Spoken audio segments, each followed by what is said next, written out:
자, 1997년에 영국이 홍콩을 중국에 반환했죠. 그런데 여기서 이상한 점이 하나 있습니다. 왜 자기들이 영원히 소유하기로 했던 땅까지 전부 다 넘겨줬을까요? 이게 바로 오늘 우리가 파헤쳐볼 99년짜리 시한폭탄의 정체입니다. 네, 바로 이 전부라는 말이 핵심입니다. 아시다시피 홍콩섬이랑 주룽반도는 영국이 영구적으로 소유한 땅이었거든요. 그런데 왜 그랬을까? 이 의문을 풀려면요, 시간을 거슬러 올라가야 합니다. 모든 일의 시작점으로 말이죠. 때는 19세기 후반입니다. 당시 청나라는 서구 열강들한테 정말 속수무책으로 밀리고 있었어요.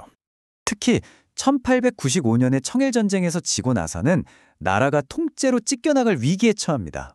서구 열강들이 너도나도 달려들어서 중국 땅을 빌려달라고 아우성이었죠. 이걸 바로 조차라고 합니다. 일종의 땅 임대 경쟁이 벌어진 거예요.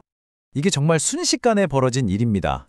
1898년 딱 몇 달 사이에요. 독일이 먼저 자오저우만을 99년간 빌리니까 바로 러시아가 또 프랑스가 뒤따라 들어옵니다.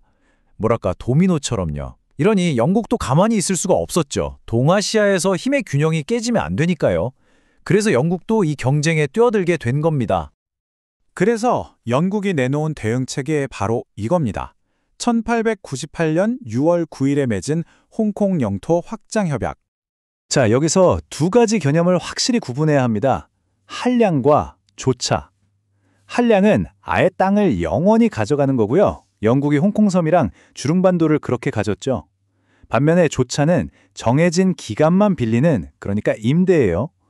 이번에 영국이 얻은 신계 지역은 바로 이 조차였습니다. 계약 기간은 딱 99년이었죠. 지도를 보시면 이게 확 와닿으실 거예요. 원래 영국 땅이었던 홍콩섬이랑 주룽은 정말 작아요.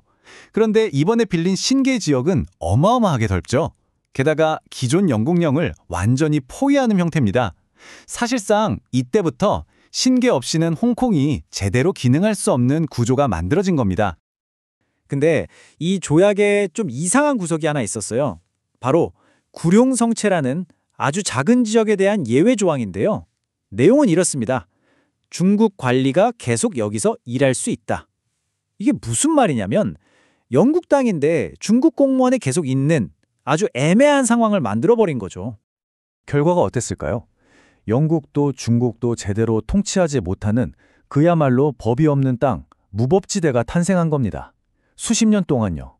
조약에 들어간 딱 한 줄의 애매한 문장이 이런 엄청난 결과를 낳은 거죠. 자, 그럼 이제부터가 진짜 중요합니다. 홍콩을 지키려고 빌린 이 땅이 어떻게 반대로 홍콩 전체의 운명을 결정짓는 열쇠가 되었을까요? 처음에는 영국도 신계 지역에 별 관심이 없었어요. 그냥 농사짓고 물대주는 시골 정도로 생각했죠. 개발은 전부 자기들 영구 영토인 홍콩섬이랑 주롱에 집중했습니다. 그런데 1970년대가 되면서 상황이 완전히 바뀝니다. 홍콩 인구가 폭발적으로 늘어나는데 더 이상 집 지을 땅이 없는 거예요. 그럼 어디로 가야 할까요? 그쵸. 유일한 대안은 신계였습니다. 이때부터 신계의 어마어마한 개발이 시작되면서 원래는 별개였던 두 지역이 그냥 하나의 도시로 합쳐져 버립니다. 그 결과 1980년대쯤 되니까요. 홍콩의 생명줄이라고 할 만한 것들이 전부 신계 지역이 들어가게 됩니다. 수십만 명이 사는 신도시들, 공장들, 그리고 홍콩 전체가 쓰는 물의 대부분을 공급하는 저수지들, 심지어 유일한 공항이었던 카이탁 공항까지 전부요. 이 모든 게 언젠가는 돌려줘야 할 빌린 땅 위에 지어진 겁니다. 이걸 불가분성이라고 부릅니다. 나눌 수 없다는 뜻이죠. 한번 생각해 보세요. 도시의 모든 핵심 기능, 주거, 산업, 수도, 공항, 이 전부 신계에 있는데 1997년에 신계만 쏙 빼서 중국에 돌려준다? 그럼 남은 홍콩섬이랑 주룽은 뭐가 되죠? 그냥 껍데기만 남는 겁니다. 도시로서 기능 자체가 불가능해지는 거죠. 그러니까 신계만 반환한다는 선택지는 사실상 없어진 겁니다. 자, 그리고 마침내 99년이라는 시간이 흘렀습니다. 운명의 날이 다가온 거죠. 1997년이 코앞으로 다가오면서 영국은 선택의 기로에 섭니다. 하지만 사실상 선택지는 하나밖에 없었어요. 신계 없이는 홍콩이 존재할 수 없다. 이 현실을 인정할 수밖에 없었던 겁니다. 1997년 6월 30일, 1898년에 서명했던 99년짜리 임대 계약이 만료되는 날입니다. 정말 아이러니하지 않나요? 1898년에 홍콩을 더 잘 방어하겠다고 빌렸던 그 땅이 99년 뒤에는 홍콩 전체를 돌려줄 수밖에 없는 결정적인 이유가 되어버렸으니까요. 결국 1898년의 그 결정 하나가 1997년의 운명을 처음부터 정해놓은 셈입니다. 자, 어떻게 100년도 더 전에 내린 외교적 결정 하나가 오늘날 이 거대한 국제도시의 운명을 이렇게까지 좌우할 수 있었을까요? 결국 모든 건 99년이라는 그 계약 기간에서 시작된 겁니다.